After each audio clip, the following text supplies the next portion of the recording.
Nama Presiden kedua Republik Indonesia Soeharto kembali muncul dalam daftar usulan calon pahlawan nasional. Usulan tersebut pun menuai pro dan kontra.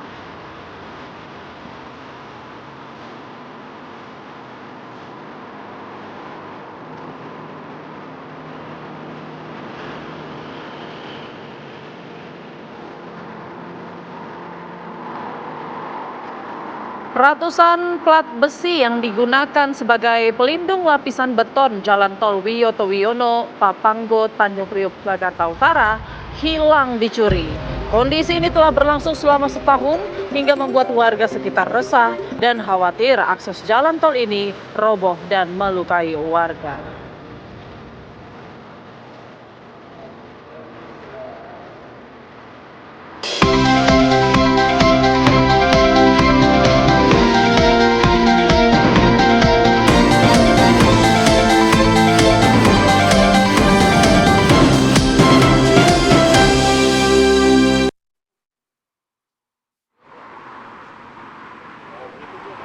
Selamat pagi pemirsa, apa kabar Indonesia Pagi? Kami awali dengan informasi Subdit Jatanras Polda Metro Jaya meringkus seorang pria terduga pelaku pembunuhan mayat dalam karung yang ditemukan di kawasan Batu Ceper, Kota Tangerang, Banten, Rabu pagi.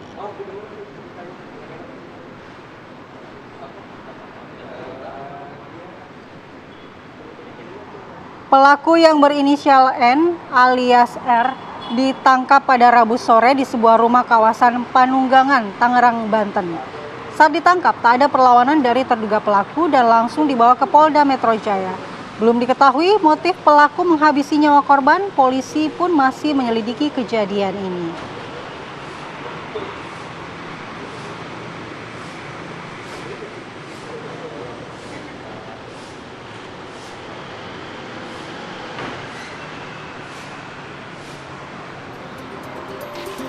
Selamat pagi, Assalamualaikum warahmatullahi wabarakatuh. Selamat pagi. Cerah sekali hari ini, Putri. semangat sekali hari ini. Harus semangat dong. Apalagi kalau udah pertengahan nih, Weh, dalam sepekan. ini udah Biasanya sudah lowbat.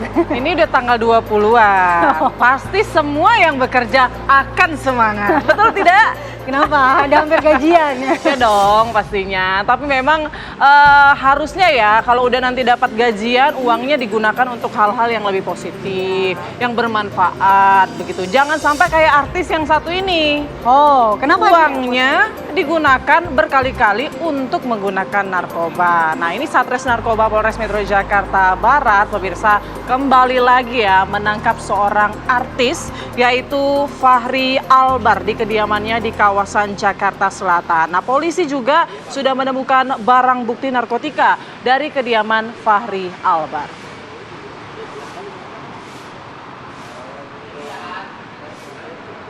Inilah detik-detik penangkapan publik figur Fahri Albar di kediamannya di kawasan Jakarta Selatan.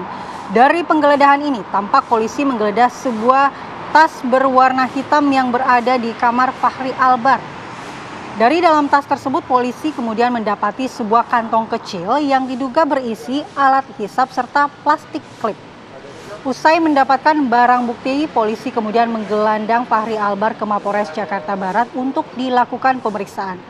Hingga saat ini Fahri Albar masih menjalani proses pemeriksaan intensif.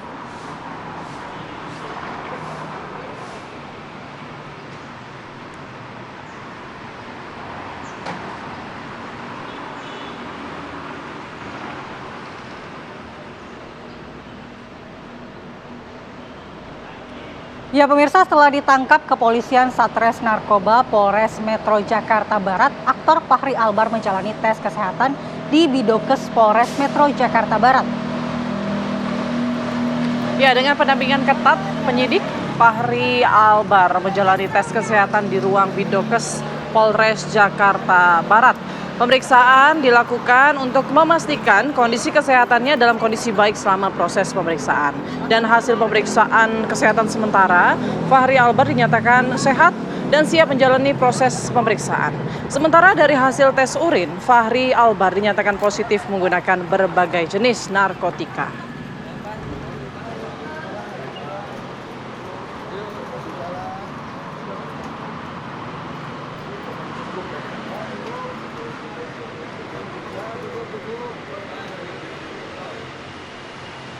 Ya pemirsa, kita beralih ke informasi lainnya. Ini dari Satreskrim Polres Jepara, Jawa Tengah yang menangkap seorang wanita yang diduga sebagai pelaku pembuang bayi saat sedang berada di dalam mobil travel di pintu masuk Tol Demak.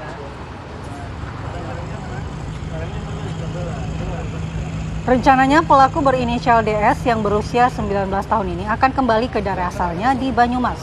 Setelah viralnya berita penemuan bayi laki-laki di depan gudang pabrik kawasan Desa Pendosawalan, Kecamatan Kalinyamatan, Jepara yang terjadi pada Kamis 17 April lalu.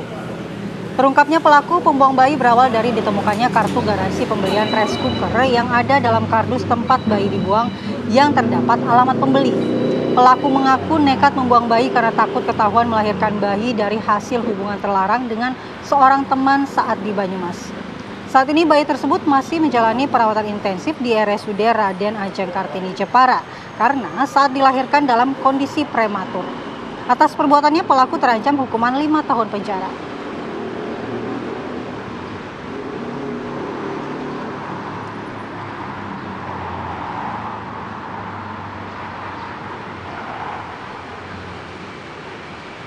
Kita ke informasi berikutnya, pemirsa mencoba merampas telepon genggam milik warga. Seorang pelaku jambret di Jakarta nyaris jadi bulan-bulanan masa setelah aksinya gagal dilakukan. Pelaku bersembunyi di aliran kali agar terhindar dari amukan massa. Ya, peristiwanya terjadi Rabu kemarin di wilayah Jakarta Pusat, tepatnya di Jalan Tanah Tinggi Barat. Nah, saat itu seorang pria menunggu jemputan ojek online, lalu melihat korban sibuk memegang handphone. Dan pelaku yang telah mengawasi korban ini lalu beraksi. Pelaku menarik handphone dari genggaman korban, namun korban cukup sigap ya menarik kembali telepon genggamnya. Dan aksi jambret pelaku kemudian diteriaki warga, hingga kemudian pelaku panik, terjatuh dari sepeda motornya, dan warga segera mengejar pelaku. Pelaku kemudian kabur menceburkan diri ke kali dan bersembunyi di antara dinding aliran kali. Pelaku akhirnya berhasil ditangkap dibawa petugas kepolisian Resort Jakarta Pusat. Ia diduga kerap melakukan aksinya di kawasan Jakarta Pusat. Untung saja tertangkap warga ya, karena kalau terus-terusan di kali bisa ditangkap buaya dia.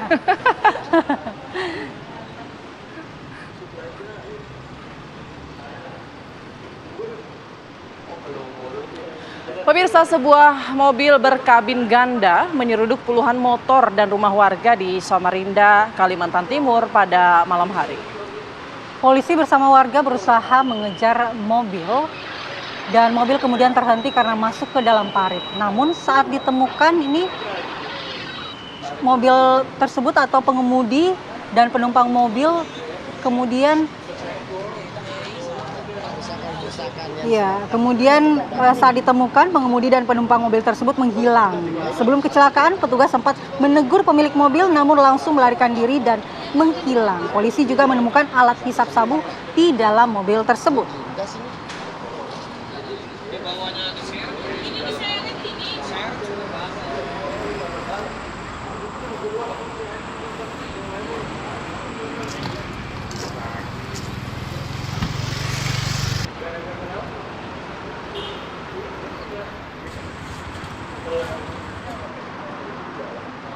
Ya Putri, seperti kata Putri tadi, pagi ini cerah sekali. Kita juga mau tahu di pagi yang cerah ini bagaimana kondisi arus lalu lintas di Jakarta.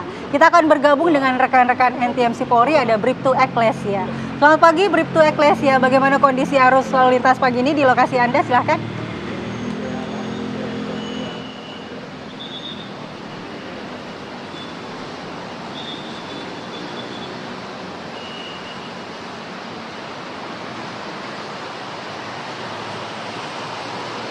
Baik, terima kasih Putri dan Mala. Selamat pagi pemirsa, bersama kami dari NTMC Korlantas Polri akan menginformasikan situasi arus lalu lintas langsung dari kawasan Cawang Uki, Jakarta Timur. Dapat kita lihat bersama situasi arus lalu lintas di jam berangkat perkantoran dan juga dimulainya aktivitas masyarakat pada pagi hari ini.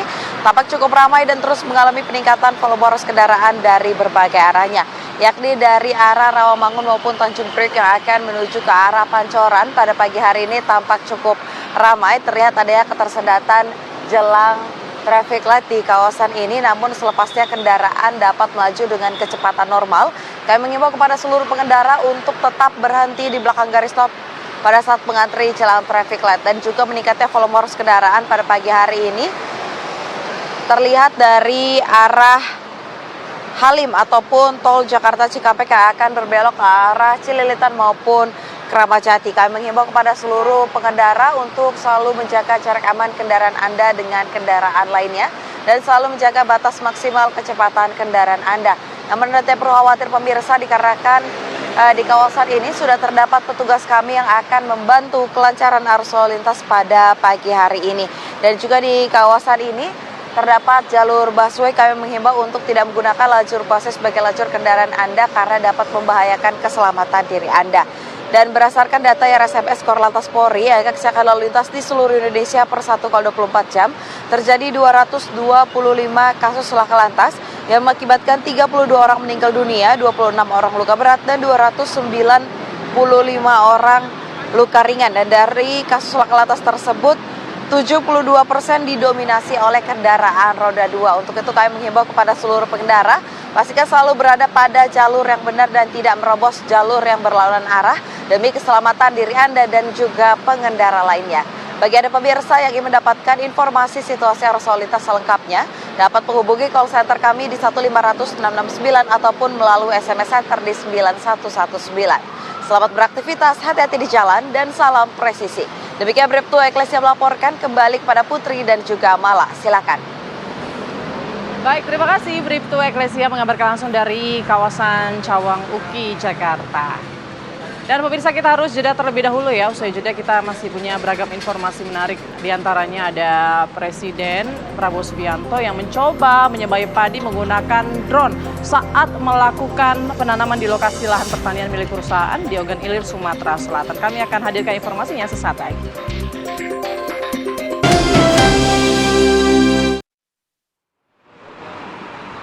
Kembali di Apa Kabar Indonesia Pagi, pemirsa, Presiden Prabowo Subianto mencoba menyemai padi menggunakan drone saat melakukan penanaman di lokasi lahan pertanian milik perusahaan di Ogan Ilir, Sumatera Selatan. Ya, kegiatan yang dilakukan Presiden Prabowo Subianto yang juga didampingi Menteri Koordinator Bidang Pangan Zulkifli Hasan dan Menteri Pertanian Amran Sulaiman ini dilakukan saat menghadiri penanaman padi serentak di 160 kabupaten seluruh Indonesia yang dipusatkan di Ogan Ilir. Presiden mengapresiasi penggunaan teknologi pertanian modern dengan menggunakan drone untuk penyemaian dan juga penyemprotan karena dapat meningkatkan hasil pertanian dibandingkan dilakukan secara manual. Nah, penggunaan drone ini dalam satu hari bisa mencapai hingga 25 hektar. Lokasi pertanian milik swasta yang dikunjungi Presiden dan rombongan ini merupakan pertanian dengan skala besar yang akan menjadi percontohan dengan 2 hingga 3 kali musim tanam dalam 1 tahun. Penanaman padi serentak melibatkan 8 gubernur dan 3 wakil gubernur ini ditargetkan mencapai 1,3 juta hektar pada bulan ini dengan proyeksi hasil sebesar 7,5 juta ton gabah atau setara 3,54 juta ton beras. Dan angka ini melampaui kebutuhan bulanan nasional yang berkisar di 2,5 juta ton. Setelah melakukan penanaman di Ogan Ilir, Presiden Prabowo kemudian melanjutkan perjalanannya ke Kabupaten Banyuasin untuk launching Gerakan Indonesia Menanam. Semakin optimistis ya kita melihat bahwa Indonesia siap begitu ya dan akan menjadi negara mandiri dalam memenuhi kebutuhan pokok. Begitu. Infrastruktur dan teknologi canggih sekarang ya.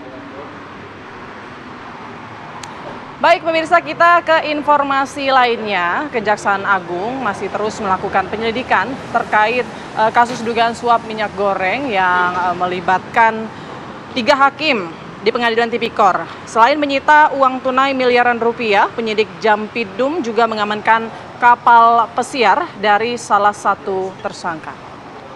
Ini adalah 2 buah kapal mewah milik salah satu tersangka berinisial AR yang disita penyidik Jampidum Kejaksaan Agung di Jalan Dermaga Marin, Pademangan, Jakarta Utara. Selain kapal, Kejaksaan juga menyita 130 helm bermerek di kawasan Menteng, Jakarta Pusat, serta 12 sepeda mewah dan 1 unit motor Harley Davidson. Sementara itu pemirsa, dalam penggeledahan yang dilakukan di kediaman salah satu tersangka, Hakim Ali Muhtarom di Jepara, Jawa Tengah, penyidik Kejaksaan Agung mengamankan koper berisi uang sebesar 5,5 M yang diletakkan di bawah kasur. Ini yang sempat viral ya Putri ya. Barang-barang mewah dan uang tunai tersebut disita atas dugaan suap dan gratifikasi kasus vonis lepas 3 perusahaan minyak goreng di Pengadilan Tindak Pidana Korupsi atau Tipikor. Sebelumnya penyidik Jampidum juga telah melakukan penyitaan mobil-mobil mewah dan menetapkan 8 tersangka dalam kasus vonis lepas minyak goreng.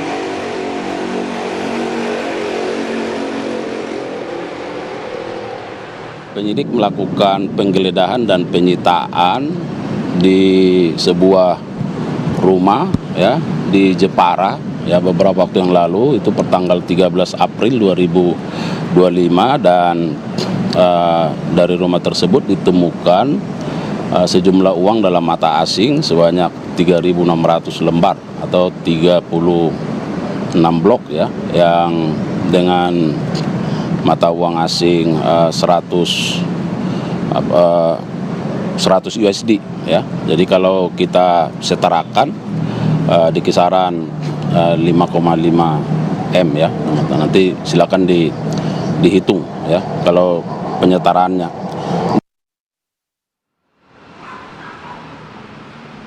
Ya pemirsa, Presiden ke-7 RI Joko Widodo akan melaporkan 4 orang terkait tuduhan ijazah palsu. Kuasa hukum Joko Widodo Yakub Hasibuan menyatakan berkas-berkas yang dikumpulkan ini telah masuk tahap finalisasi.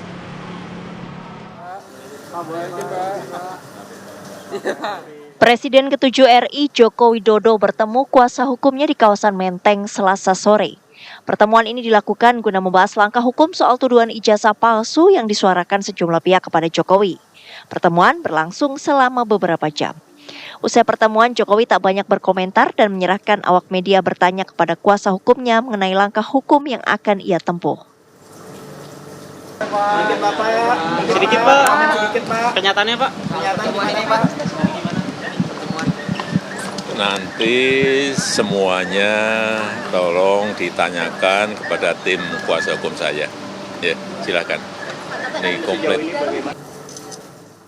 Kuasa hukum Joko Widodo Yakub Putra Hasibuan menyatakan dalam pertemuan timnya telah memberikan analisis, pendapat hukum dan fakta-fakta yang terjadi di lapangan untuk dipertimbangkan oleh Joko Widodo. Yakub mengatakan telah menargetkan 4 nama beserta dengan bukti-bukti pendukungnya dalam kasus tudingan ijazah palsu. Udah hampir final persiapannya. Namun kan spill ya, aduh. Sejauh ini sementara ini sih mungkin ada sekitar 4 orang yang kami sudah lengkapi semua dokumen dan bukti-bukti pendukungnya, yang kami yakini juga yang kami percaya bahwa ada dugaan tindak pidana di situ. Namun itu kan hanya sementara ya, mungkin nanti ada perkembangan lanjutan. Publik atau warga biasa itu Bang, atau konten kreator? Mungkin nanti kami sampaikan di kesempatan berikutnya. Namun persiapan kami bisa dibilang sudah hampir rampung. Tinggal nunggu perintah dari Pak Jokowi kira-kira. Tadi belum ada perintah. Hanya saja kuasa hukum Jokowi enggan membeberkan nama keempat orang yang akan dilaporkan itu. Dari Jakarta, Haidar Faisal, Rashid Hartadi, TV One mengabarkan. Pak Jokowi, sedikit Pak, sehat Pak. Kita ke informasi lain, pemirsa. Jenazah pemimpin Katolik Paus Fransiskus dipindahkan ke Basilika Santo Petrus untuk bisa disaksikan para pelayat sebelum dikebumikan. Proses pemindahan jenazah Paus Fransiskus dipimpin oleh Kardinal Kevin Farrell. Tampak peti jenazah berwarna merah diusung dan dikawal barisan pengawal Swiss. Para kardinal dan pastor ikut mengiringi pemindahan jenazah Paus Fransiskus. Jenazah Paus Fransiskus kini berada di Basilika Santo Petrus. Umat Katolik dari berbagai penjuru dunia diberi kesempatan untuk menyampaikan penghormatan terakhir. Pemakaman Paus akan berlangsung Sabtu 26 April di Basilika Santa Maria Maggiore yang berada di kota Roma di luar Vatikan.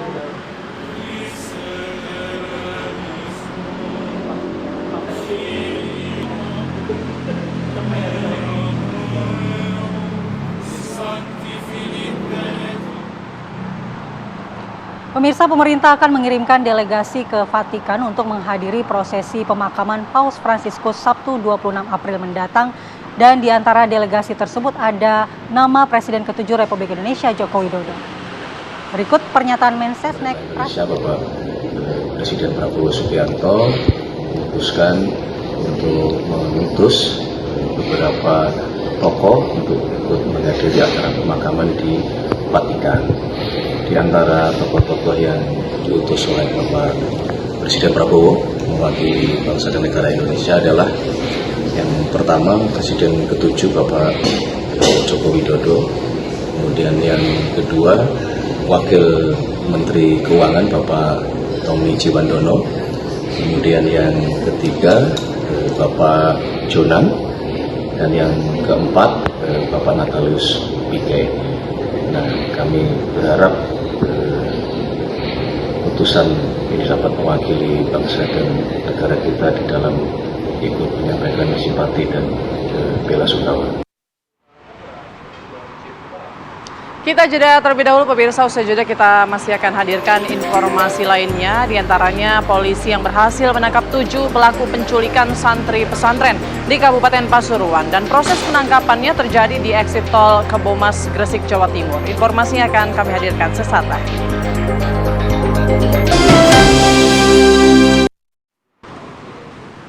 Pemirsa, Balai Pengawas Obat dan Makanan atau BPOM di Makassar, Sulawesi Selatan menemukan produk jajanan yang mengandung unsur babi. Penemuan jajanan tersebut setelah BPJPH merilis 9 jenis jajanan yang mengandung unsur babi meski sudah berlabel halal. Inspeksi tersebut dilakukan menyusul adanya temuan BPJPH terkait pelanggaran produk pangan tersebut. Untuk meminimalisir peredaran yang meluas di Makassar, Balai BPOM Makassar akan mengusut produsen dan meminta agar produk yang bermasalah tersebut ditarik dari pasaran. Hingga saat ini petugas BPOM Makassar masih melakukan pemantauan dan pengawasan peredaran jajanan yang mengandung unsur babi, termasuk juga makanan yang mengandung zat berbahaya lainnya.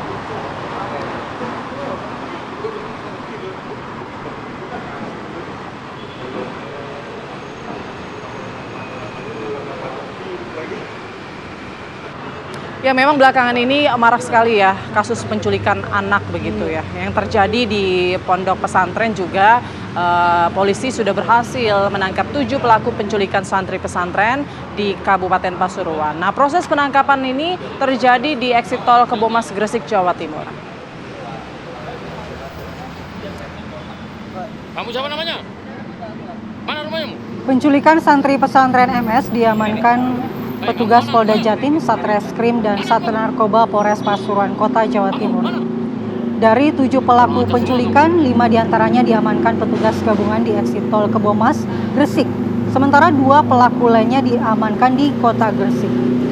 Dari tangan pelaku ini disita sejumlah telepon seluler, dompet, dan 3 senjata api serta alat hisap sabu.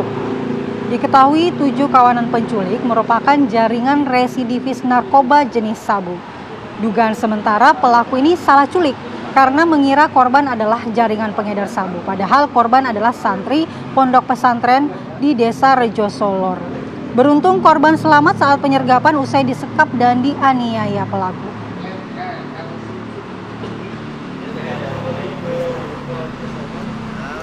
Ya, akhirnya berhasil ditemukan selamat ya. Kita akan mendalami kasus ini bersama dengan Ibtu Khairul Mustafa, Kasat Reskrim Polres Pasuruan Kota. Selamat pagi, assalamualaikum Pak Kasat. Waalaikumsalam warahmatullahi wabarakatuh. Selamat pagi, Mbak. Ya, Pak Kasat, kita ingin tahu bagaimana akhirnya para pelaku penculikan ini bisa ditangkap oleh kepolisian. Informasi awalnya dari mana, Pak? Terima kasih, Mbak.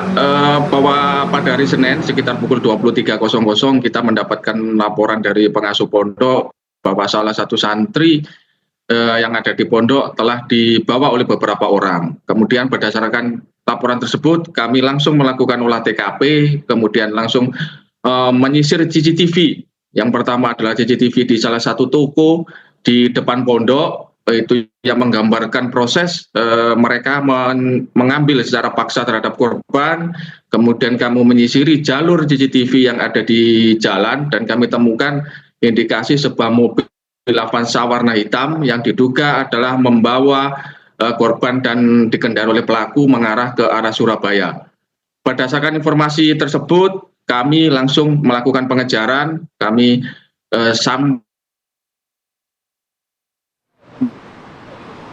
sampai di para pelaku itu sempat berganti mobil karena awalnya adalah Avanza hitam, kemudian yang bersangkutan berganti dengan sedan warna merah, sehingga kami kehilangan jejak di daerah Gresik. Mereka para pelaku ternyata kembali lagi ke Surabaya di daerah Tandes.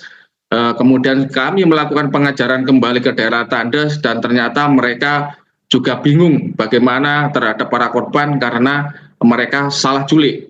Berdasarkan informasi tersebut, mereka berputar kembali di tol Tandes ke arah exit tol ke Bumas Gresik dan kami lakukan pengejaran. Kemudian ketika keluar tol, kami berhasil melakukan penyergapan terhadap sebuah mobil Vios warna hitam dan benar mereka kita dapatkan korban dan beberapa pelaku berada di mobil tersebut. Demikian, Mbak. Baik. Ya, Pak Kasat, motif para pelaku ini apa, Pak? Menculik santri begitu? Sementara motif yang berhasil kami dapat bahwa mereka ini adalah salah culik, yang dicari adalah 2 orang atas inisial R dan A. Ini diduga adalah mempunyai hutang karena pembelian narkoba sehingga mereka mencari dengan maksud untuk menagih uang pembelian narkoba tersebut, namun yang diculik adalah salah, mereka bukan yang dicari. Demikian, Mbak. Salah culik ini penyebabnya apa, Pak? Apakah karena ciri-cirinya ada kemiripan atau salah informasi atau seperti apa? Berdasarkan pemeriksaan, ciri-cirinya memang sama, Mbak, antara yang dicari kemudian dengan korban ini hampir sama, sehingga mereka salah. Saat ini kami tim gabungan dari Polda Jatim, kemudian Narkoba dan Satreskrim terus mengembangkan, kita masih mencari otak dari penculikan ini yang menyuruh untuk melakukan penculikan. Mungkin mohon doanya kita dapat melakukan penangkapan terhadap semua pelaku. Oke, artinya bisa jadi lebih dari 7 orang ya, Pak, jumlah pelaku ini, karena masih ada otak pelaku yang masih dikejar dalam polisian. Tapi untuk korban sendiri, apakah cuma 1 atau mereka sudah beraksi sebelumnya menculik beberapa korban lainnya? Berdasarkan informasi, mereka masih 1 orang ini yang menjadi korban, dan kemudian dari 7 pelaku yang kita amankan, Mbak, memang 4 tersangka ini adalah pelaku utama penculikan, sedangkan yang 3 ini saat itu berada di sebuah rumah yang sempat digunakan sehingga dilakukan penyekapan di situ, sehingga kami bawa untuk kita jadikan saksi. Kemudian berdasarkan hasil pemeriksaan tes urin, semuanya adalah positif narkoba.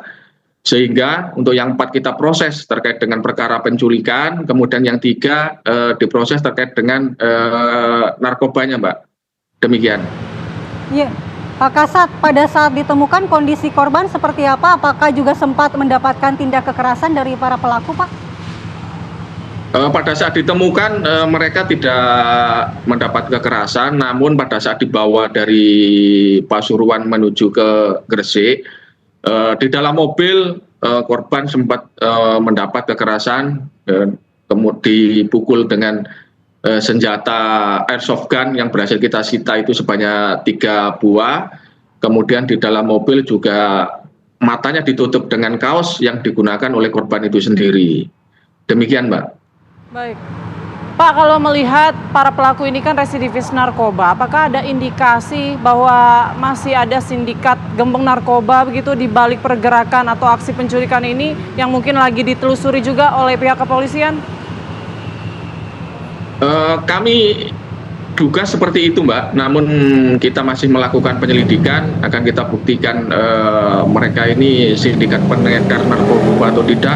Kami mohon waktu untuk melakukan upaya penyelidikan lebih lanjut.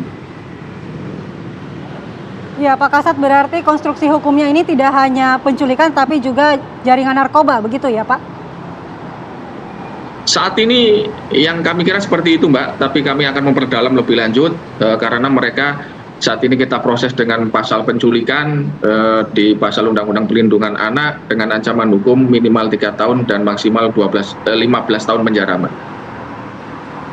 Oke, baik. Terima kasih banyak informasinya. Pak Kasat Reskrim Polres Pasuruan Kota, Ibtu Khairul Mustafa. Selamat pagi, selamat beraktivitas kembali Pak Kasat. Iya.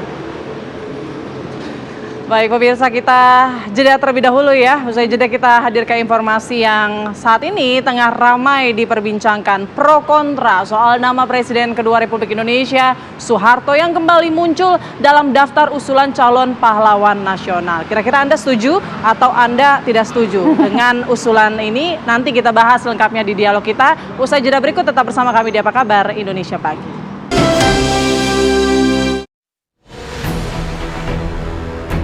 Usulan menjadikan Presiden kedua Republik Indonesia, Soeharto, sebagai pahlawan nasional kembali bergulir. Istana pun menilai wajar usulan tersebut lantaran menjadi bentuk penghormatan atas jasa-jasa Presiden terdahulu. Saya kira begini ya, kalau berkenaan dengan masalah usulan ya, itu usulan dari Kementerian Sosial terhadap Presiden Soeharto, saya kira kalau kami merasa bahwa apa salahnya juga gitu. Menurut kami ya mantan-mantan presiden itu sudah sewajarnya untuk kita mendapatkan penghormatan dari bangsa dan negara kita. Jangan selalu melihat yang kurangnya kan, kita lihat prestasinya. Nyatanya sejumlah pro dan kontra turut mencuat seiring kembali munculnya usulan tersebut. Kemensos melalui tim peneliti dan pengkaji gelar tingkat pusat TP2GP saat ini tengah mengkaji dan memfinalisasi usulan gelar pahlawan nasional, termasuk nama Soeharto. Memang yang diusulkan ini adalah manusia, karena manusia juga tentu ada kurang dan lebihnya. Siapapun yang diusulkan pasti ada kurangnya, ada lebihnya. Pak Harto misalnya itu sudah berulang-ulang ya diusulkan gitu, atau sudah sejak tahun 2010 diusulkan ya, tapi masih ada kendala dan sekarang salah satu kendalanya itu kemarin soal TAP MPR-nya sudah dicabut. Jadi secara normatif ya yang kita lihat semuanya ini sedang difinalisasi oleh tim. Putri Presiden kedua RI, Titik Soeharto mengaku tak berharap banyak lantaran usulan tersebut acap kali muncul, tetapi belum pernah terwujud. Tak hanya Presiden kedua RI Soeharto, nama Presiden keempat RI, Abdurrahman Wahid atau Gus Dur pun turut masuk dalam kandidat tokoh tanah air yang diusulkan menyandang gelar pahlawan nasional. Tim TV One mengabarkan. Maluku gitu. Ya, lagi-lagi ramai ya. Ini sudah beberapa kali sebenarnya nama Presiden kedua Republik Indonesia yaitu Pak Harto ini kembali diusulkan mendapatkan gelar pahlawan nasional. Nah, sejumlah pihak ini ada yang pro, ada yang kontra ya. Sekarang menuai perdebatan. Betul. Karena yang pro ini menganggap bahwa ada jasa-jasanya memang dulu kan. Tapi yang kontra bagaimana dengan kasus-kasus pelanggaran HAM misalnya. Setuju atau tidak? Kita akan bahas dengan narasumber-narasumber yang bergabung baik itu di studio maupun melalui Zoom. Sudah ada Menteri Sosial, Bapak Saifullah Yusuf melalui sambungan Zoom. Selamat pagi, Assalamualaikum Pak Menteri. Pak Menteri. Salam, selamat pagi Mbak. Selamat pagi. Kemudian juga ada Bang Ahmad Doli Kurnia, Waketum Partai Golkar juga melalui sambungan Zoom. Selamat pagi, Bang Doli. Selamat pagi. Assalamualaikum warahmatullahi wabarakatuh. Kemudian yang sudah hadir di studio ada Bang Usman Hamid, Direktur Eksekutif Amnesty International Indonesia. Selamat pagi. Selamat pagi, Bang Usman. Pagi-pagi. Pertama kita langsung ke Pak Menteri. Pak Menteri, terkait dengan pro kontra yang kemudian dituai oleh usulan pahlawan atau gelar pahlawan nasional kepada Pak Harto ini, apa sebenarnya indikator yang diberikan oleh Kemensos ini terhadap Pak Harto, Pak Menteri? Ya, pertama-tama sekali lagi ya saya ulang bahwa apa yang dibahas di Kementerian Sosial merupakan usulan dari berbagai pihak setelah diproses oleh Ati Wali Kota dan kemudian diteruskan ke Gubernur, lalu di sana dibahas juga melalui tim peneliti dan pengkajian usulan calon pahlawan gitu. Ya, dari sana kemudian dibahas di tingkat Kementerian Sosial. Nah, setiap tahun ya bulan April kita mendiskusikan kembali lewat tim penelitian dan pengkajian gelar pahlawan di tingkat pusat, yang mana tentu yang dibahas adalah sejumlah nama yang sudah diusulkan oleh provinsi.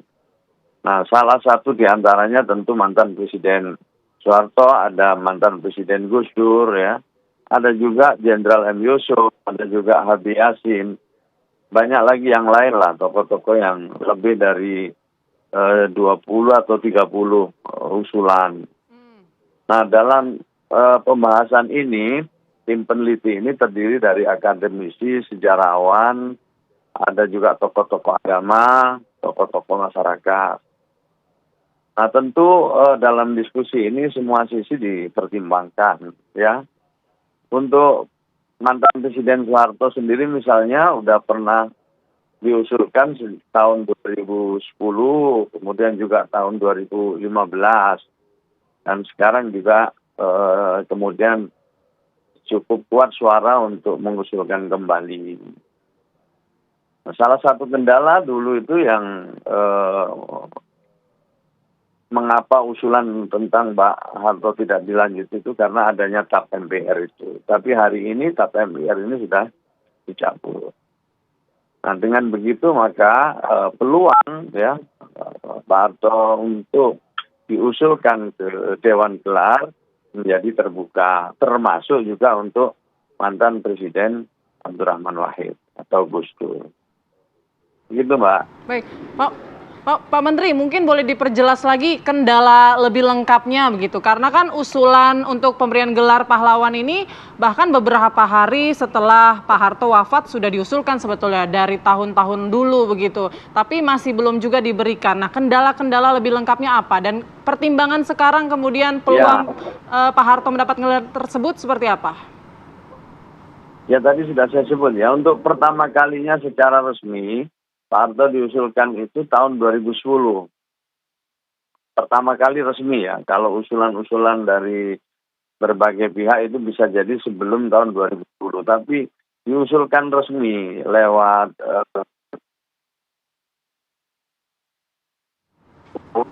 Jawa Tengah, juga dibahas Kementerian. Diusulkan kembali tahun 2015. Waktu itu masih ditangguhkan. Salah satu di antaranya itu karena adanya TAP MPR itu. Nah, sekarang TAP MPR itu kan sudah dicabut. Jadi sehingga peluang untuk diusulkan itu sekarang jauh lebih besar. Itu, Mbak.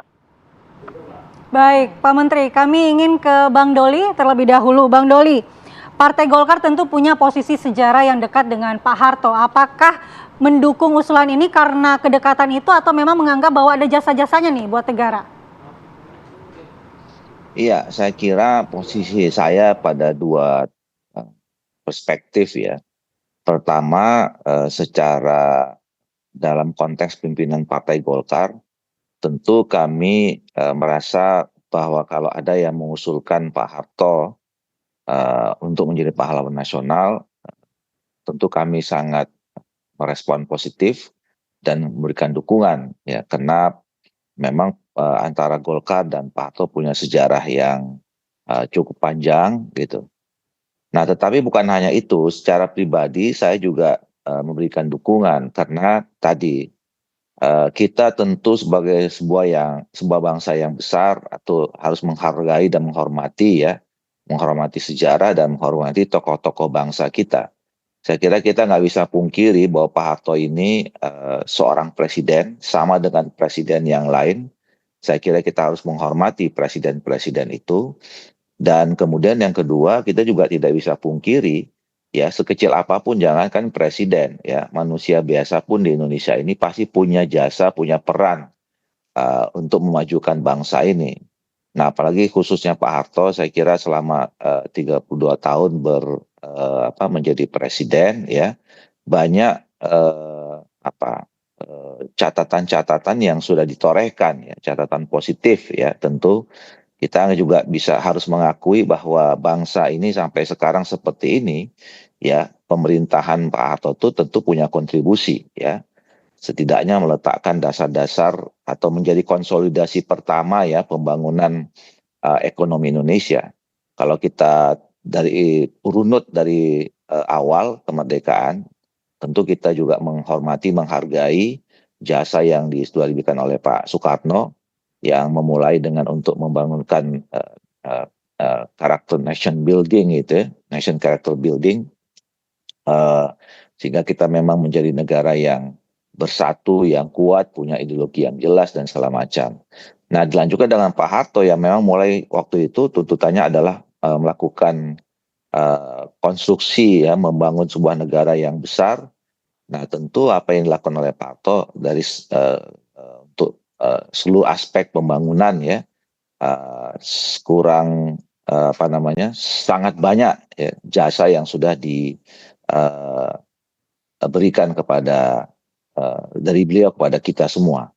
Nah, bahwa soal ada setiap manusia ada kekurangannya, kita juga kalau mau dicari-cari semuanya juga ada kurangnya gitu tentu saya kira itu tidak bisa kita abaikan, tapi jasa seorang Pak Harto buat bangsa negara saya kira cukup besar dan pantas dan layak untuk kita berikan penghormatan. Kalau kemudian ada yang mengusulkan menjadi pahlawan nasional, tentu kita mendukung penuh untuk itu. Baik, Bang Doli, tapi tampaknya masyarakat ini masih belum bisa mengabaikan atau melupakan fakta sejarah ataupun kontroversi eranya Pak Harto pada saat itu. Nah, tanggapan Anda gimana? Ya, itu saya katakan tadi, tentu setiap manusia, apalagi tokoh-tokoh sentral seperti presiden-presiden kita tidak ada yang sempurna mereka tentu punya kelemahan, kekurangan, tetapi kan kalau kita lihat sekarang untuk memberikan pantas atau tidak ini kan seberapa besar, sejauh apa peran dan jasa yang mereka berikan kepada kita. Dan menurut saya apa yang sudah mereka berikan itu besar sekali maknanya, besar sekali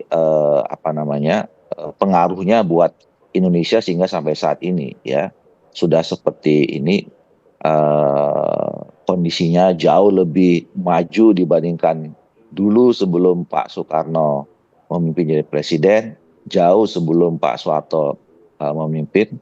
Jadi saya kira kalau kemudian ada yang mengusulkan presiden-presiden ini termasuk tadi Presiden Abdurrahman Wahid, yaitu tadi semuanya punya kelemahan, punya catatan gitu.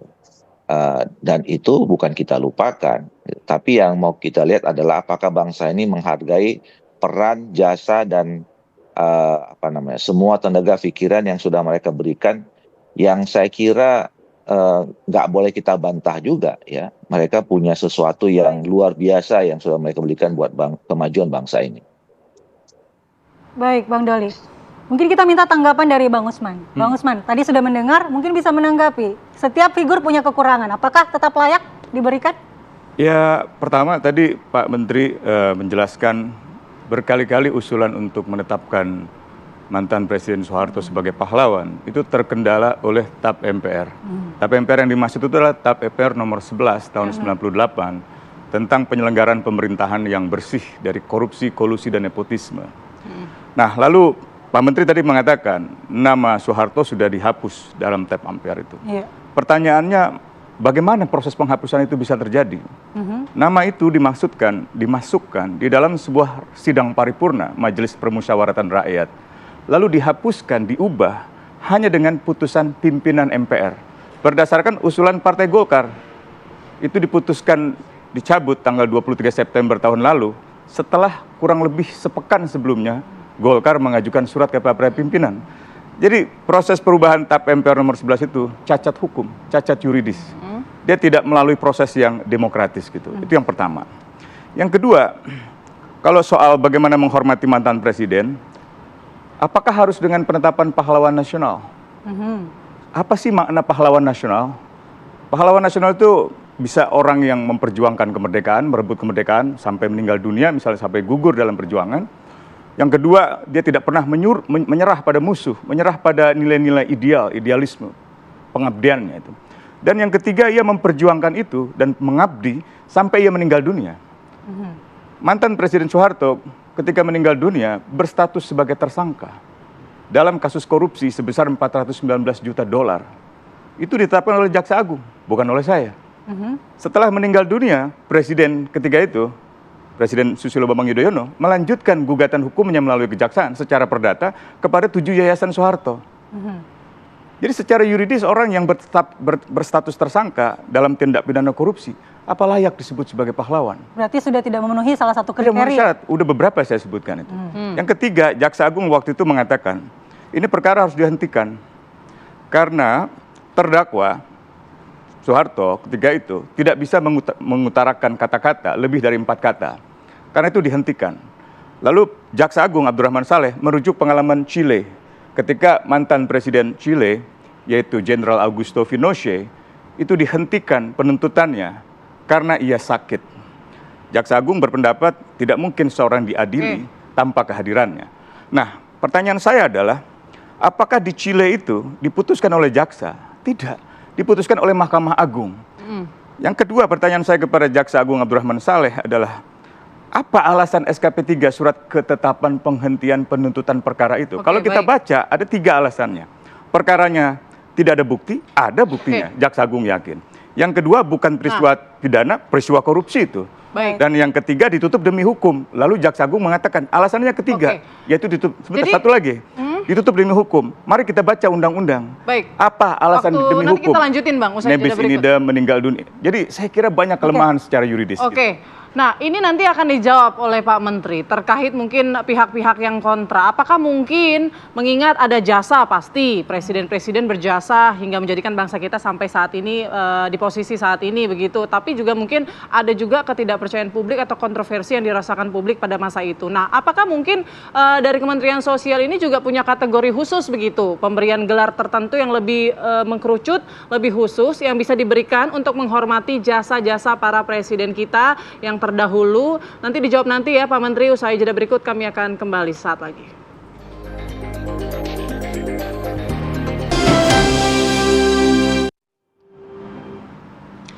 Ya, Anda kembali di Apa Kabar Indonesia Pagi. Saya kembali ke Pak Menteri. Pak Menteri, kalau misalnya terjadi pro kontra seperti ini, apakah juga Kementerian Sosial mungkin punya pertimbangan pemberian gelar khusus begitu ya, bidang tertentu, agar kemudian kita masih punya cara untuk menghormati orang-orang atau tokoh-tokoh yang berjasa, mungkin misalnya presiden-presiden terdahulu. Silakan Pak Menteri.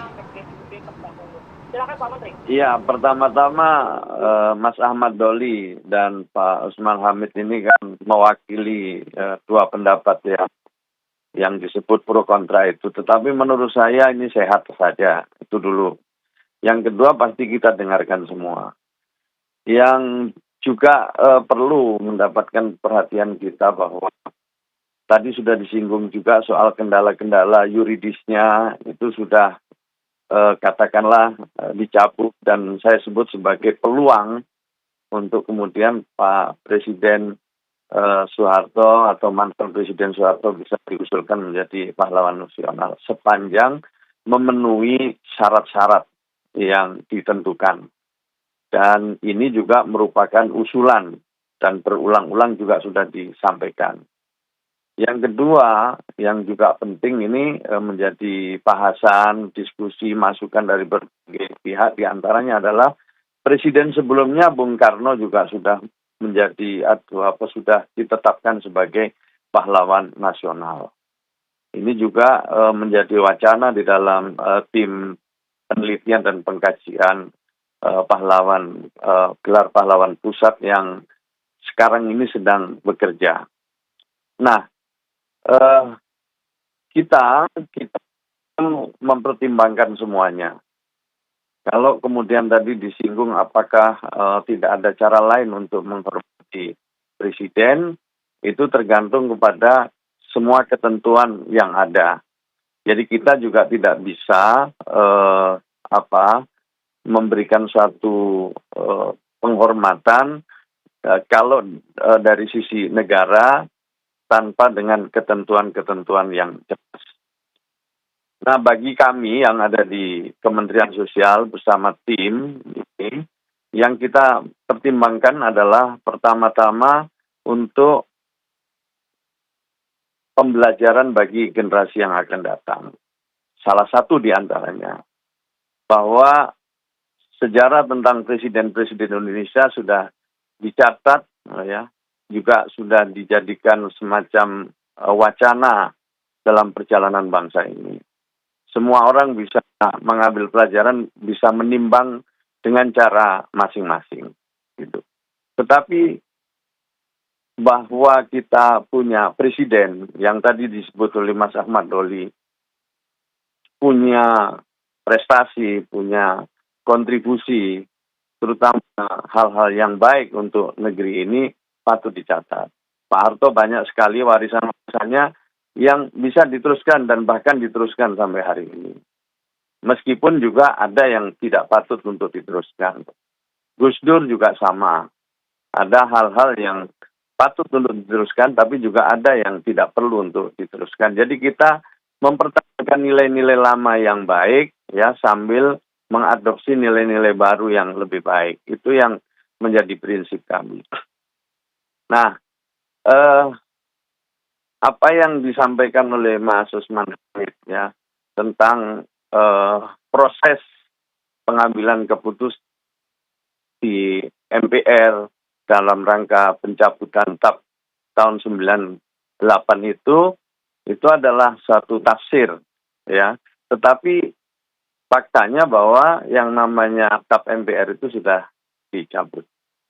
Saya kira itu aja sedikit tambahan kami, tetapi semua masukan, semua wacana, semua pertimbangan yang disampaikan oleh masyarakat tetap menjadi pertimbangan bagi kami untuk nanti pada akhirnya mengusulkan, ya, beberapa nama yang telah melalui proses memenuhi semua ketentuan kepada Dewan Gelar, dan Dewan Gelar nanti yang akan meneruskan ke Presiden. Ya, Pak Menteri.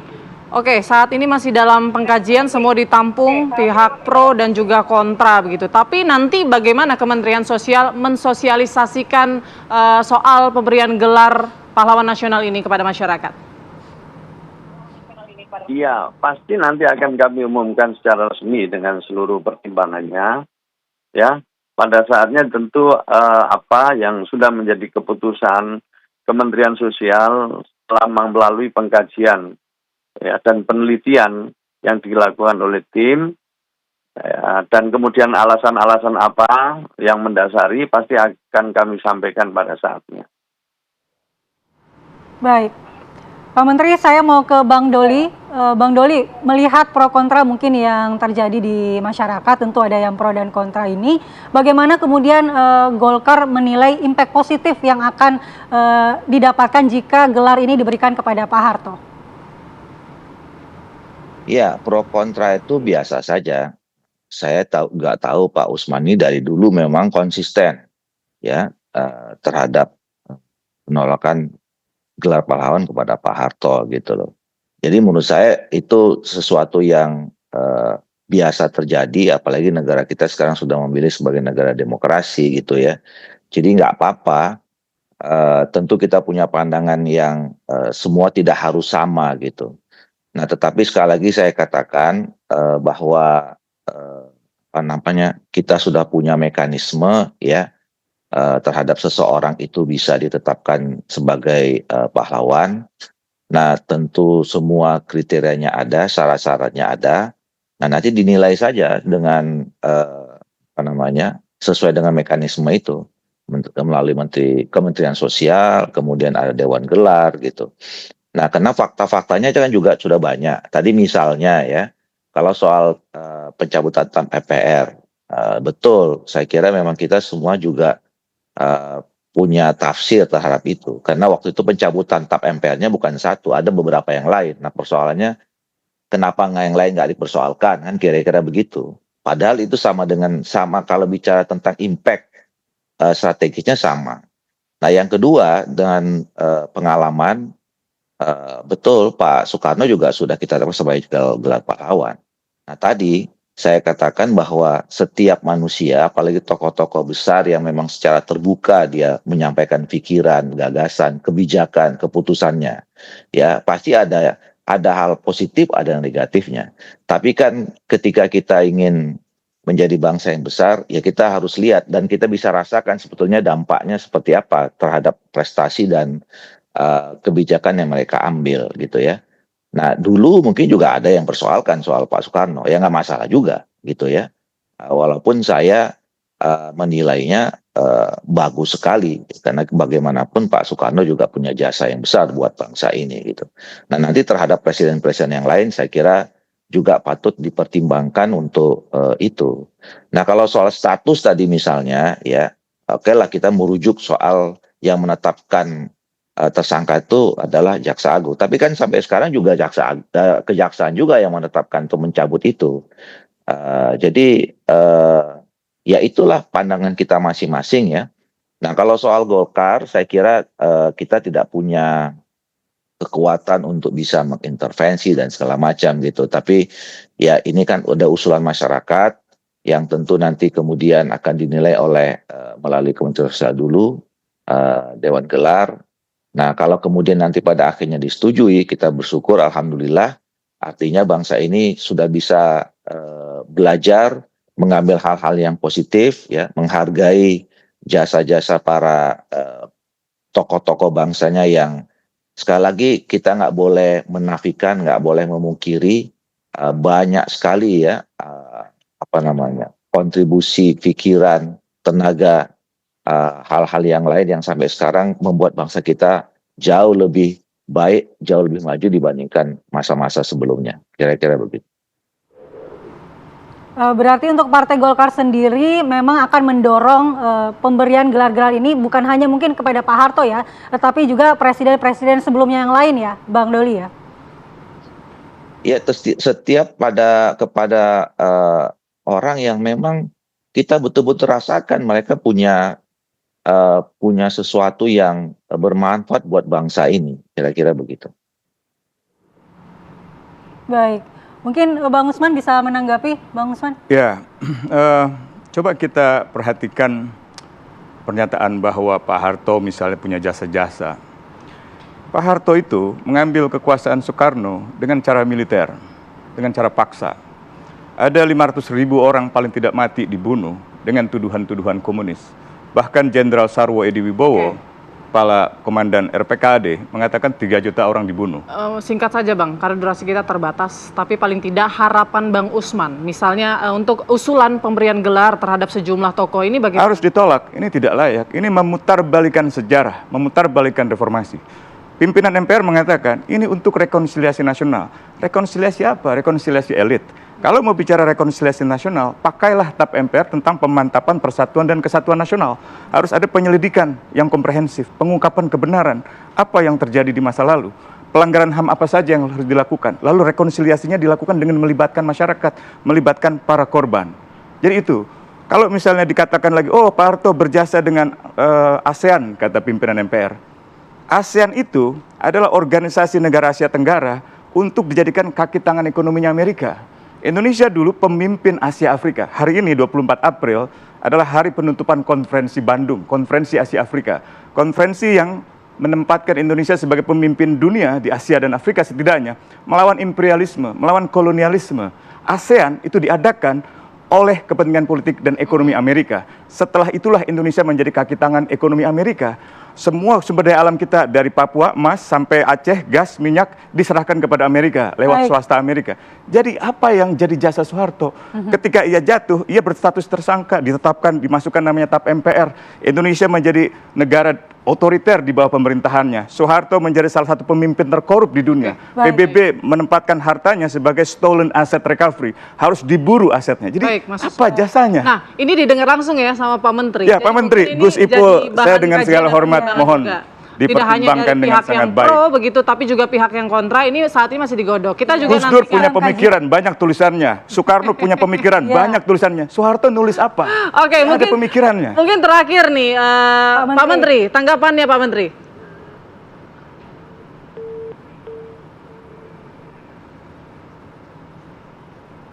Oke, sayang sekali ya komunikasi kita terputus dengan Pak Menteri, tapi paling tidak Pak Menteri menonton ya yang mendengarkan, menampung semua aspirasi baik yang pro maupun yang kontra. Mohon maaf sekali Mas Usman, karena waktu kita sangat terbatas pada pagi hari ini, tapi kita harapkan dan kita tunggu ya seperti apa nanti hasil kajian dan pertimbangan dari Kementerian Sosial terkait pemberian gelar pahlawan nasional kepada tokoh-tokoh bangsa.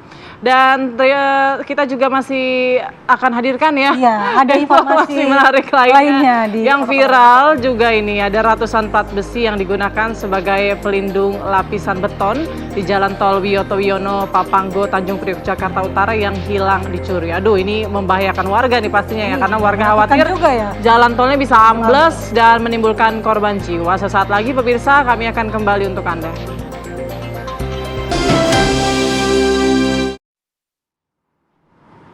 Kembali lagi di Apa Kabar Indonesia Pagi pemirsa, ini ada ratusan plat besi yang digunakan sebagai pelindung lapisan beton Jalan Tol Wiyoto Wiono, Papanggo, Tanjung Priok, Jakarta Utara hilang dicuri.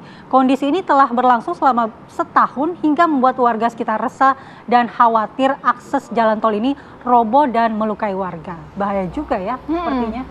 Karena ini akses yang selalu dilalui warga sekitar ya.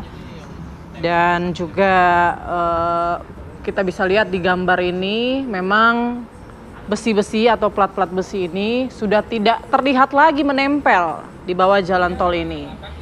Tadinya plat besi ini melindungi lapisan beton jalan tol, kini hilang. Tak hanya satu, namun jumlahnya ini sudah mencapai ratusan yang hilang. Dan kondisi ini membuat warga resah, khawatir kalau nantinya jalan tol Wiyoto Wiono ini bisa roboh dan melukai warga. Plat besi yang hilang ini, seperti yang disampaikan sebelumnya, berfungsi untuk melindungi lapisan beton agar tidak mudah terkikis dan juga menjaga struktur beton dari kerusakan. Menurut warga, beberapa pelaku pencurian plat besi ini sempat terpergok hingga meninggalkan beberapa alat berupa kunci pas di lokasi.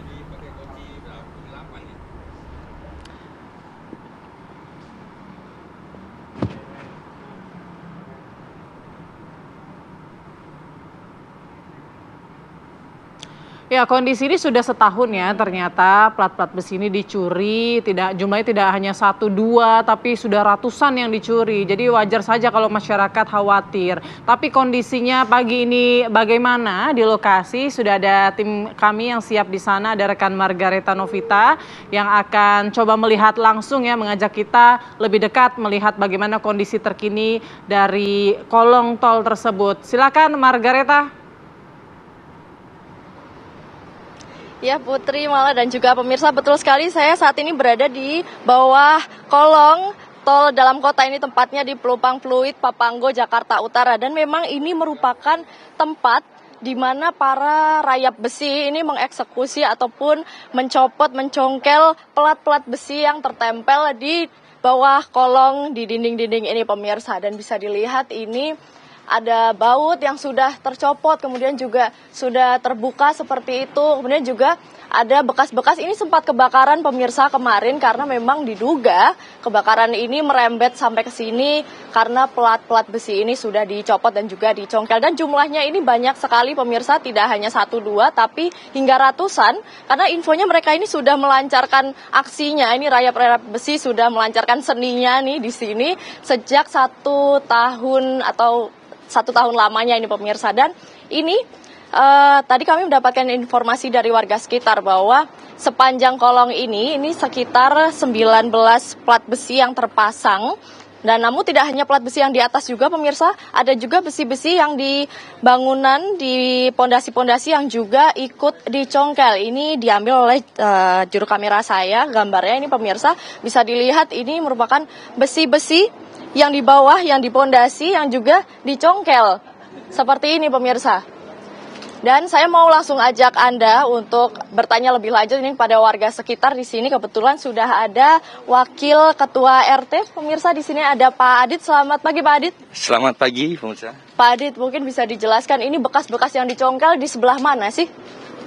Untuk bekas-bekas yang dicongkel itu dari sekitar RT 13 sampai terakhir kita ini di sini kan lokasi ini di RT 10.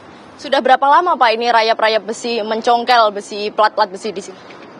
Kurang lebih sih kemungkinan sudah dari setahun kemarin ya. Karena sempat sudah ada pelaku yang tertangkap dan setelah itu tidak ada tindak lanjutnya lagi dari pihak tol maupun pihak kepolisian seperti itu.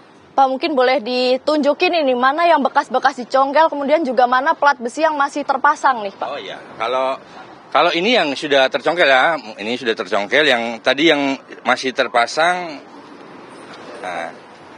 masih sisa satu untuk di wilayah RT 10 sendiri yang masih terpasang ini sisa satu, yang sudah tercongkel seperti ini ya, maaf. Ini seperti ini. Baik, ini baut-bautnya juga diambil Pak ya? Iya betul. Pak, ini kalau infonya orang-orang sekitar sini kah atau ada pendatang yang mencongkel begitu? Kalau untuk orang-orangnya saya kurang begitu pasti ya, tapi kemungkinan sih orang-orang sini dan kemungkinan juga orang-orang yang pernah bekerja di konstruksi proyek tol lah. Karena saya lihat sih kalau mungkin orang baru, mungkin kita nggak akan bagaimana ya untuk membukanya seperti apa kan. Tapi kalau dilihat ini rentang umurnya berapa Pak? Apakah remaja atau mungkin seumuran bapak-bapak seperti itu? Ya kurang lebih antara 20 hingga 40 ya. Kurang lebih. Mereka ini biasanya berkelompok untuk mencongkelnya atau hanya 2 orang, 1 orang seperti itu Pak? Oh kalau saya sih kurang tahu ya, mungkin nanti ada yang tahu karena sempat salah satu warga ada yang sempat mempergoki salah satu pelaku di sekitar rumahnya dia karena dia merasa terganggu. Baik Pak Adit, terima kasih atas waktunya Pak Adit. Ini saya coba tanya ke warga yang menjadi saksi nih pemirsa di sini. Ada Pak Jai. Selamat pagi Pak Jai. Pagi. Pak Jai, mungkin boleh diceritakan ini gimana Pak Jai memergoki para pencongkel besi ini Pak? Ya, kita itu lagi tidur. Nah, jadi ada ketok-ketok di bawah itu, langsung saya bangun. Nah, begitu saya bangun, ada berapa orang gitu ya, masuk ke lapak. Ke lapak ini. Itu, ke lapak. Ya, bukan usaha dijebol.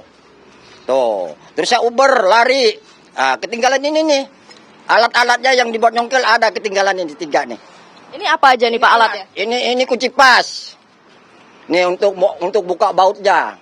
Nah, ini untuk nyongkel platnya. Setelah masuk mungkin ini masuk lagi nih, langsung turun nih 2 nih. Itu malam hari ya Pak ya? Malam. Yang perkut saya itu pas itu saya lihat jam tuh sekitar jam 2. Ya, mereka pakai baju biasa kah atau mereka pakai baju proyek? Kayaknya kita ini orang itu biasa aja. Itu Berarti tidak menyamar juga ya jadi orang proyek ya Pak? Biasa aja gitu. Itu biasa aja. Setelah itu saya uber kan kita nggak tahu orang yang mana kan. Cuman ketinggalan ini barang buktinya gitu loh. Langsung lari ya Pak? Ini sudah merusak ini udah buktinya ini. Cuman sayangnya kita nggak ketangkap. Kalau ketangkap kan enak terungkap semua. Baik Pak, kemudian kemarin juga sempat kebakaran juga nih Pak. Ya. Itu juga merupakan dampak dari diambilnya plat besi ini ya Pak? Betul sekali. Karena berhubung platnya diambil Mbak ya, jadi akhirnya orang sengaja itu, nggak tahu sengaja atau nggak sengaja itu kadang-kadang iseng, karena sering memang ada kebakaran kecil-kecil itu sering. Dulu tuh sering sekali gitu loh, cuman karena ada platnya nggak nyamber ke atas, seember 2 ember sejarah mati. Pak, tapi kalau yang maling plat besi ini sering nggak sih Pak? Terus seberapa was-was sih warga sama para maling yang ngambil besi ini? Meresahkan, sangat meresahkan. Terutama saya sangat meresahkan. Itu loh.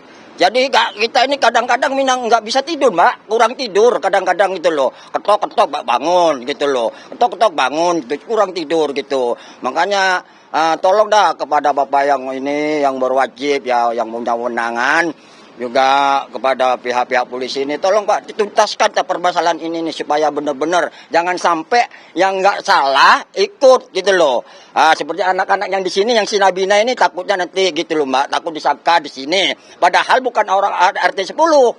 Gitu loh Mbak. Baik, berarti Bapak warga ini di sini sudah lapor ya sebetulnya ya, sudah sering lapor, ya? Udah lapor semua, udah lapor, itu cuman nggak ada tanggapan, nggak ada tindakan selama setahun loh Mbak. Ya, selama setahun. Itu bahkan ada sudah ketangkap 2 orang baru kemarin itu baru keluar habis puasa kamar sebelum puasa ya, jadi udah bebas. Ternyata selama itu tidak ada tindakan tuh dari pihak pegawai yang bagian bawah ini yang disebut kamar nih, pegawainya tuh nggak ada tindakan sama sekali. Itu loh, nggak ada sama sekali tindakan. Kalau begitu kan makan gaji buta dong. Gitu loh. Baik Pak Jai. Dia bertanggung jawab, dia merasa digaji. Baik Pak Jai, terima kasih banyak atas waktunya Pak Jai. Semoga nanti bisa dilihat ya oleh pengelola dan kemudian diperbaiki, dibersihkan juga ini ya Pak Jai. Terima kasih atas waktunya. Selamat kembali beraktivitas Pak Jai. Terima kasih.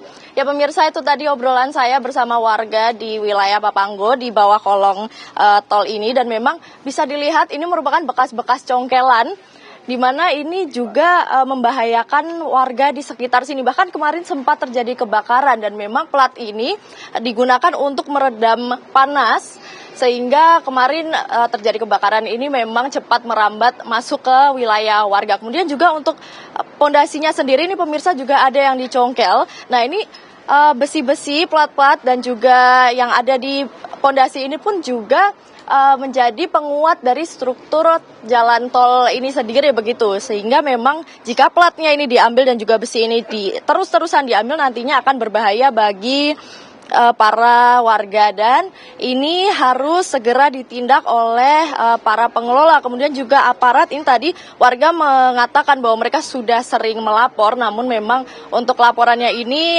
prosesnya tidak jelas pemirsa, sehingga memang dari pengelola kemudian juga dari aparat dan juga yang berwenang ini diharapkan untuk bisa menyelesaikan masalah ataupun membereskan ini masalah rayap-rayap besi yang ada di bawah tol dalam kota di Jakarta Utara. Kembali ke studio. Baik, terima kasih Margareta, laporan Anda langsung dari Tanjung Priok, Jakarta Utara, dan mudah-mudahan aparat yang berwenang melihat ya dan bisa menjawab keresahan warga agar ini diproses juga secara hukum. Baik, terima kasih dan selamat bertugas kembali Margareta.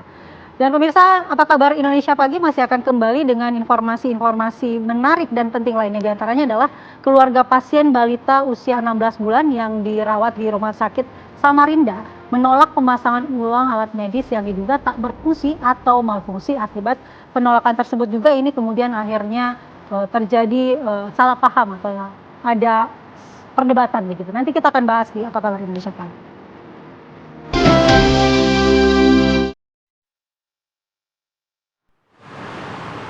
Pemirsa, Subdit Jatanras Polda Metro Jaya meringkus seorang pria terduga pelaku pembunuhan mayat dalam karung yang ditemukan di kawasan Batu Ceper, Kota Tangerang, Banten, Rabu pagi.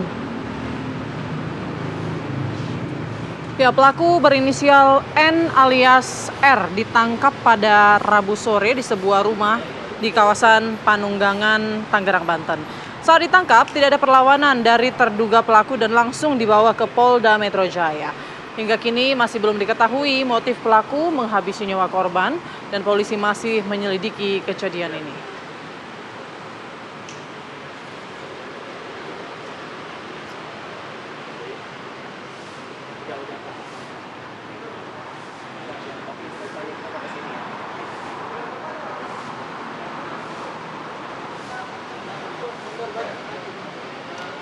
Pemirsa, Satreskrim Polres Jepara, Jawa Tengah menangkap seorang wanita yang diduga sebagai pelaku pembuang bayi saat sedang berada di dalam mobil travel di pintu masuk tol Demak. Rencananya pelaku berinisial DS yang berusia 19 tahun ini akan kembali ke daerah asalnya di Banyumas. Setelah viralnya berita penemuan bayi laki-laki di depan gudang pabrik kawasan Desa Pendosawalan, Kecamatan Kalinyamatan, Jepara yang terjadi pada Kamis 17 April lalu. Terungkapnya pelaku pembuang bayi berawal dari ditemukannya kartu garansi pembelian rice cooker yang ketinggalan di dalam kardus yang ia pakai membuang bayi yang terdapat alamat pembeli. Pelaku mengaku nekat membuang bayi karena takut ketahuan melahirkan bayi dari hasil hubungan terlarang dengan seorang teman saat di Banyumas. Saat ini bayi tersebut masih menjalani perawatan intensif di RSUD Raden Ajeng Kartini, Jepara, karena saat dilahirkan dalam kondisi prematur. Atas perbuatannya, pelaku terancam hukuman 5 tahun penjara.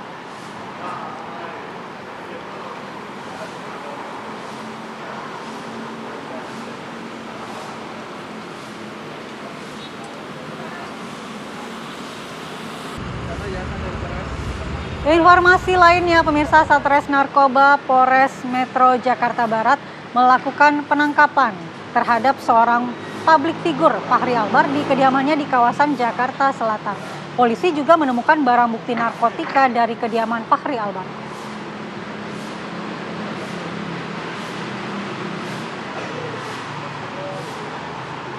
Ya, inilah detik-detik penangkapan public figure Fahri Albar di kediamannya di kawasan Jakarta Selatan. Tampak polisi menggeledah sebuah tas berwarna hitam yang berada di dalam kamar Fahri. Dari dalam tas tersebut, polisi mendapati sebuah kantong kecil yang diduga berisi alat hisap serta plastik klip. Usai mendapatkan barang bukti, lalu polisi menggelandang Fahri ke Mapolres Jakarta Barat untuk pemeriksaan. Dan hingga saat ini Fahri masih menjalani proses pemeriksaan intensif.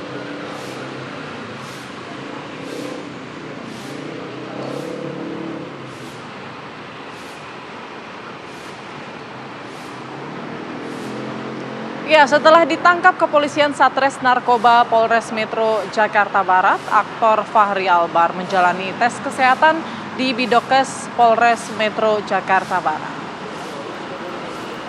Dengan pendampingan ketat penyidik, Fahri Albar ini menjalani tes kesehatan di ruang Bidokes Polres. Pemeriksaan kesehatan ini dilakukan untuk kemudian memastikan kondisi kesehatannya dalam kondisi baik selama proses pemeriksaan dilakukan. Dari hasil pemeriksaan kesehatan, Fahri Albar dinyatakan dalam kondisi sehat dan siap menjalani proses pemeriksaan. Sementara dari hasil tes urin, Fahri Albar dinyatakan positif menggunakan berbagai jenis narkotika.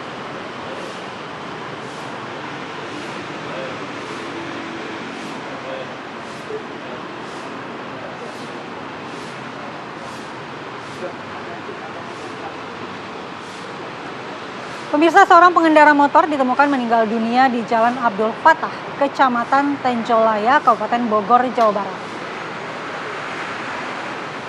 Ya, saat ditemukan warga, korban mengalami luka cukup parah di bagian kepala akibat tertabrak mobil. Seusai menabrak korban, pelaku bergegas menancap gas dan meninggalkan korban dengan luka di bagian kepala. Menurut salah satu saksi mata, korban ini adalah salah satu siswa SMA, memiliki ciri-ciri mengenakan celana olahraga asal sekolahnya.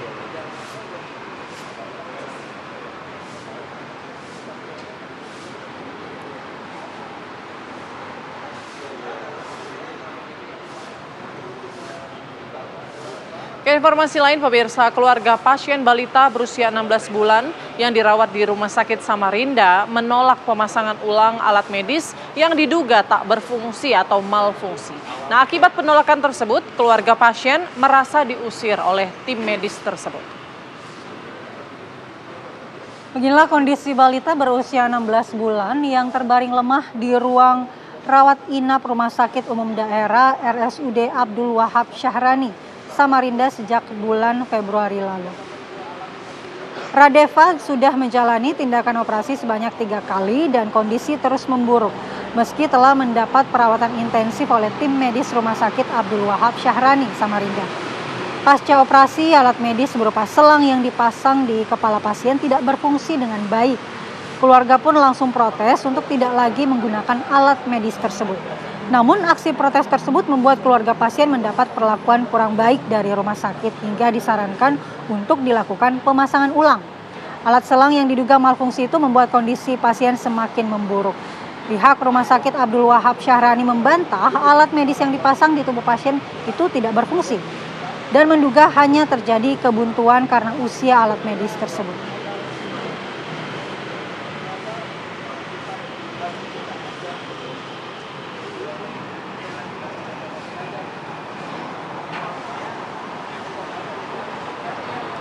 Ya pemirsa, untuk mendalami bagaimana sebenarnya kejadian dari malfungsi alat di Rumah Sakit Samarinda ini, kita akan bergabung dengan Ibu Naning Pujiastuti yang merupakan ibu kandung dari balita yang dirawat di rumah sakit ini. Selamat pagi, Assalamualaikum Bu Naning. Selamat pagi, Waalaikumsalam. Iya Bu Naning, bisa diceritakan mungkin Bu secara singkat sebenarnya apa yang terjadi pada bayi Anda saat dilakukan perawatan kesehatan di sana, Bu? Ya, tadinya anaknya sebelum dipasangin pipisan anaknya baik-baik aja kan. Setelah dipasang pipisan anaknya banyak keluhan. Keluhan seperti apa, Bu? Rewel, siang malam menangis. Habis itu matanya kabur dan sekarang nggak dapat melihat. Iya, kalau Anda lihat Bu, sebenarnya memang alat ini rusak, tidak berfungsi atau memang buntu seperti yang disampaikan pihak rumah sakit? Saya kurang tahu jelasnya. Ada di mobil. Baik, lalu apakah sudah ada penjelasan dari pihak rumah sakit, Bu?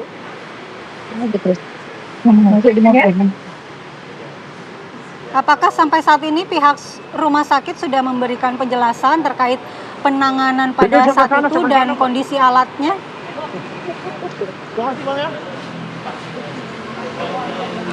Soalnya saya lapor Jakarta dulu, Bang. Ya, Bu Naning, apakah masih bisa mendengar kami, Bu?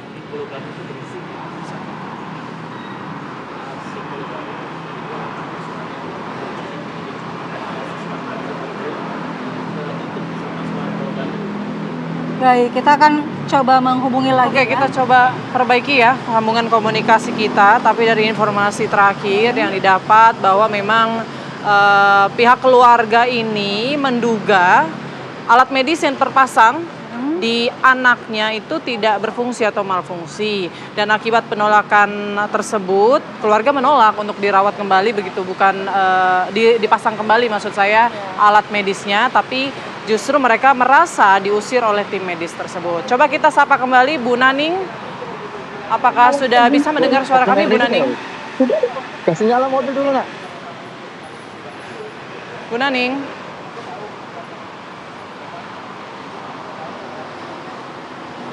Halo Bu Naning. Baik, kita akan masih terus mencoba menghubungi Bu Naning ya. Iya, ya. Ya, Bu Naning, sudah bisa mendengar kami, Bu? Iya, bagaimana Ya, saat ini sudah. kondisi dari bayi Ibu? Alhamdulillah karena sudah dari Ketua Rina, Ketua PPAT, Ketua TRC PPA Kaltim sudah menjembatani ke pihak rumah sakit. Akhirnya miskomunikasi ini bisa diselesaikan dengan baik. Dan anak saya sudah dirawat hari ini menjalani operasi. Dirawat di rumah sakit yang sama atau akhirnya pindah, Bu? Iya, masih di rumah sakit yang sama, tapi kita tidak diusir, cuman kita ada kesalahan komunikasi aja dengan dokter. Kalau untuk diusir, kami tidak diusir, ya. Oke, benar ya, salah paham ya ternyata ya, Berarti miskomunikasi. sudah ada penjelasan langsung pihak rumah sakit kepada Ibu mungkin? Ya. Apakah pihak rumah sakit memang sudah memberikan penjelasan langsung kepada Ibu terkait kondisi anak Ibu dan juga peralatan Iya. yang digunakan? Iya, sudah. Kemarin sudah diselesaikan. Ya. Baik, Bu Naning, penjelasan dari pihak rumah sakit terkait alat medis yang diduga tidak berfungsi itu seperti apa penjelasannya? Ya, makanya akan direvisi ulang, akan dilakukan operasi ini untuk mengetahui apakah ini alat medisnya tidak berfungsi atau tidaknya, saya kurang paham juga. Baik. Berarti saat ini sudah ada kesepahaman terkait perawatan selanjutnya akan dilakukan ya Bu ya. Kalau boleh tahu, Iya. anak Ibu sakit apa, Bu Naning? Anak saya sakit nanah di kepala. Operasi nanah di kepala. Kita harapkan kondisinya semakin membaik dan juga bisa mendapatkan perawatan medis yang maksimal ya. Ya, semoga Radeva cepat pulih ya Bu Naning ya. Ya, terima kasih Bu Naning atas waktunya. Dan pemirsa, apa kabar? Indonesia Pagi akan kembali saat lagi dengan informasi viral untuk Anda. Jangan kemana-mana.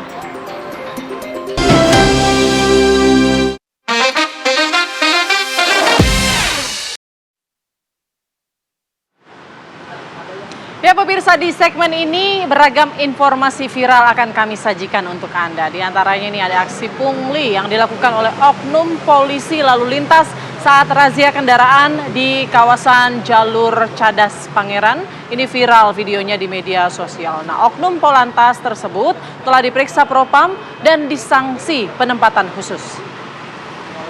Video oknum anggota polisi lalu lintas menerima pungli dari seorang pengendara motor di kawasan jalur Cadas Pangeran, Kabupaten Sumedang, Jawa Barat, viral di media sosial. Polres Sumedang membenarkan bahwa oknum yang terekam video tersebut adalah anggota Satlantas Polres Sumedang.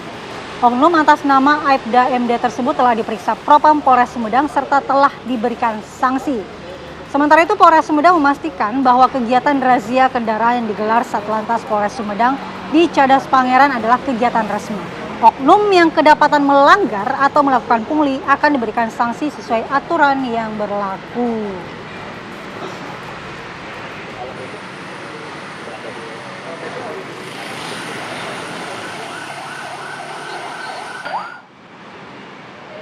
Kabar viral berikutnya, sebuah mobil berkabin ganda menyeruduk puluhan motor dan rumah warga di Samarinda, Kalimantan Timur pada malam hari. Ya, polisi bersama dengan warga ini berusaha mengejar mobil tersebut. Dalam video ini di gang sempit begitu ya, mobil melaju dengan sangat cepat dan menabrak sejumlah kendaraan. Namun saat ditemui atau ditemukan pengemudi dan penumpang mobil tersebut menghilang ya, kabur begitu. Sebelum kecelakaan, petugas sempat menegur pemilik mobil, namun langsung melarikan diri dan menghilang. Polisi juga menemukan alat hisap sabu di dalam mobil tersebut. Jadi ada dugaan ya bahwa pengemudi ini dalam pengaruh obat-obatan sehingga tidak bisa mengendalikan laju kendaraannya.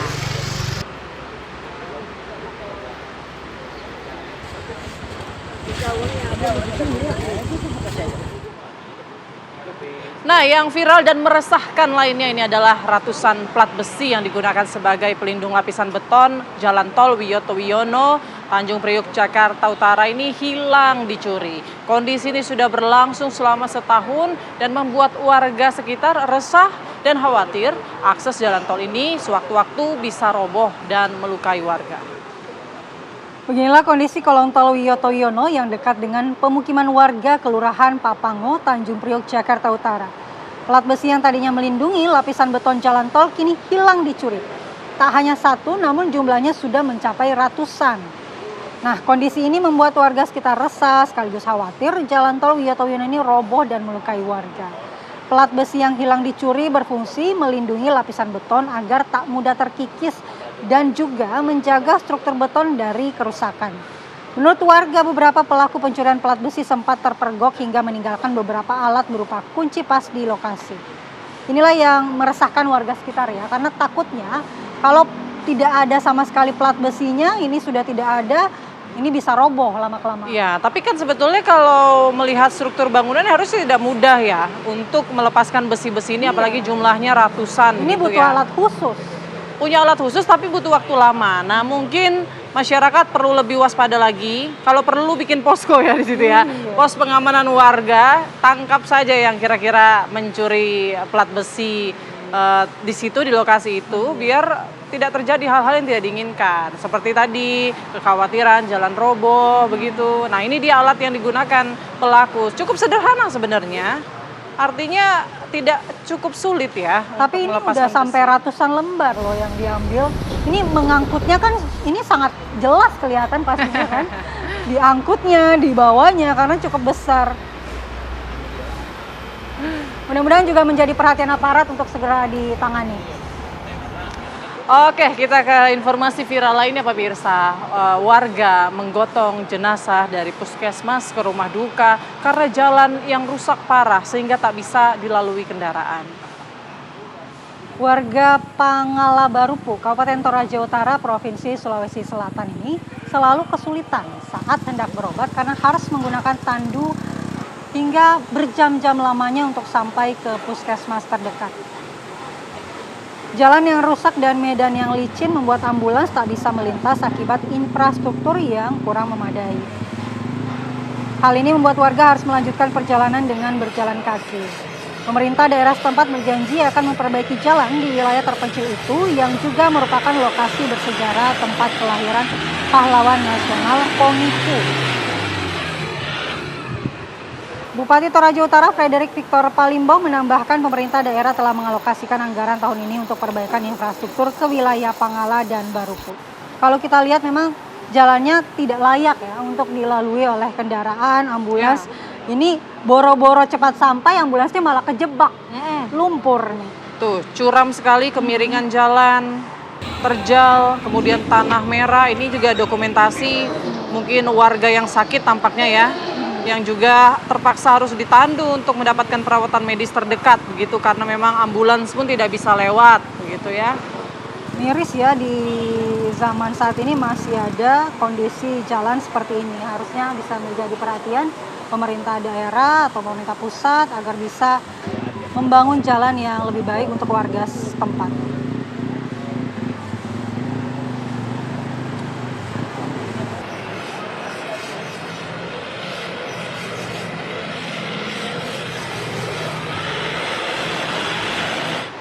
Ke kabar viral selanjutnya pemirsa, diduga mabuk seorang pria di Serang, Banten menyerang penonton acara hiburan di sebuah hajatan menggunakan senjata tajam. 3 orang penonton acara hiburan itu pun mengalami luka-luka.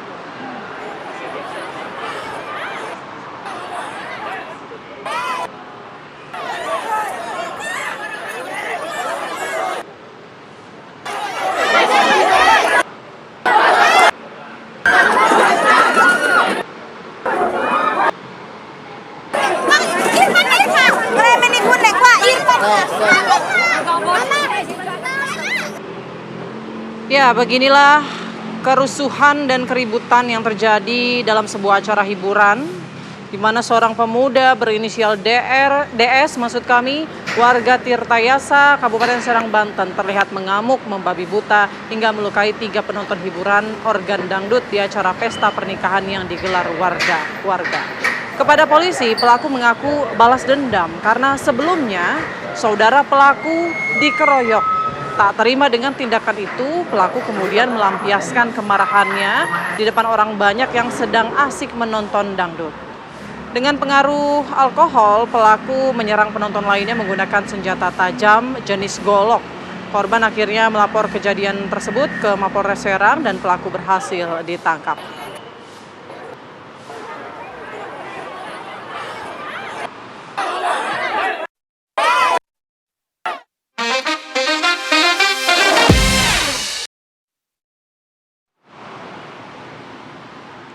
Ya, itu tadi kabar-kabar viral yang sekaligus menutup jumpa kita pada pagi hari ini ke Jati Asih beli makaroni. Cakep. Andi Kumala dan Putri Windasari mengucapkan terima kasih dan sampai jumpa lagi.